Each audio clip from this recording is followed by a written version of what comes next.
I should tell you, I already have some sense of why you've come. Why's that, Mavuika? To say thank you. Your senses are spot on. But on top of that, we also feel guilty.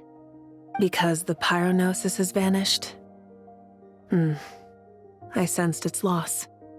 Despite scouring through the remnants of Irminsul, we couldn't find any sign of the Gnosis. Not even any trace of it burning to ash. That's certainly unusual. Still, the potential fallout from Irminsul's loss is significant, to say the least. Perhaps the Gnosis's disappearance is simply a knock-on effect of the impact it's had on a certain strand of fate. There's no need to feel guilty.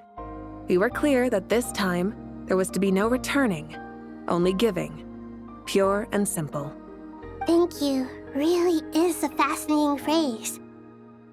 We use it to express gratitude for the smallest of things. Yet, when faced with a kindness too immense to describe, we use exactly the same words. It's not that we lack other means of expression. It's that when we truly need to express our feelings, the simplest and purest words are always the most powerful. You're right. In Natlan, we prefer simple expressions too. Companionship, friendship, support. They might not sound fancy, but the sentiment behind them is sincere. That's wonderful to hear. Sincere feelings are often a vehicle for the deepest wisdom of all. Irminsul's destruction doesn't seem to have done you much harm. I'm glad to see you're doing well. There's still a lot of work to do, but before we begin, we felt it was important to come here and speak with you. Partly to express our gratitude, but also because we felt that seeing you, in a sense, is like basking in warm sunlight. That's a nice way of putting it. I like that. To tell you the truth, though, I'm not a fan of somber meetings. So, since there's nothing more to say, why don't we go bask in some actual sunlight? The weather's beautiful today. What a great idea! Paimon's gonna lie back and soak up some rays.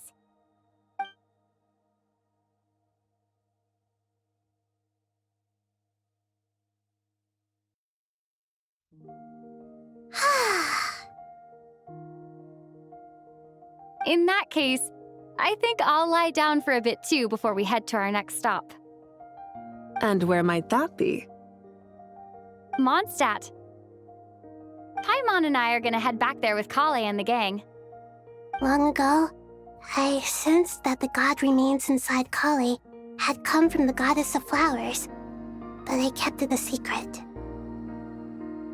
Those remains weren't hurting Collei, not as she is now. They simply exist. Besides, I could sense a deep yearning within her. A yearning for an ordinary life.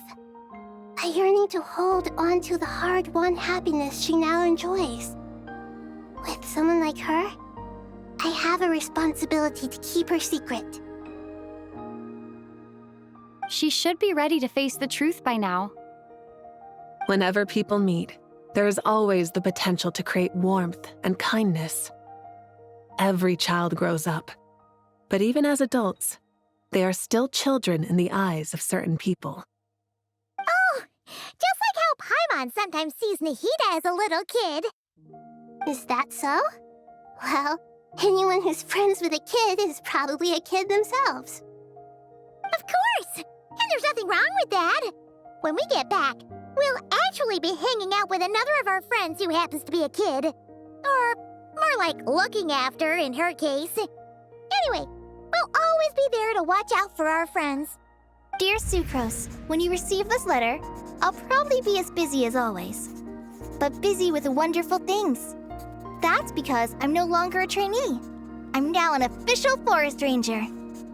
Impressive, right? Sino said that official rangers sound much tougher than trainees. Though he did say it was already pretty tough to start out with. You probably heard that something big happened in Sumeru recently. Don't worry, it's all been taken care of. We're heading to Mondstadt soon, so if you're free, maybe we could meet up? Plus, it's not just me. A few of us are going. Hey, do you still remember that time we all got together? You know, when we all went to the Windbloom Festival? It'll be just like that.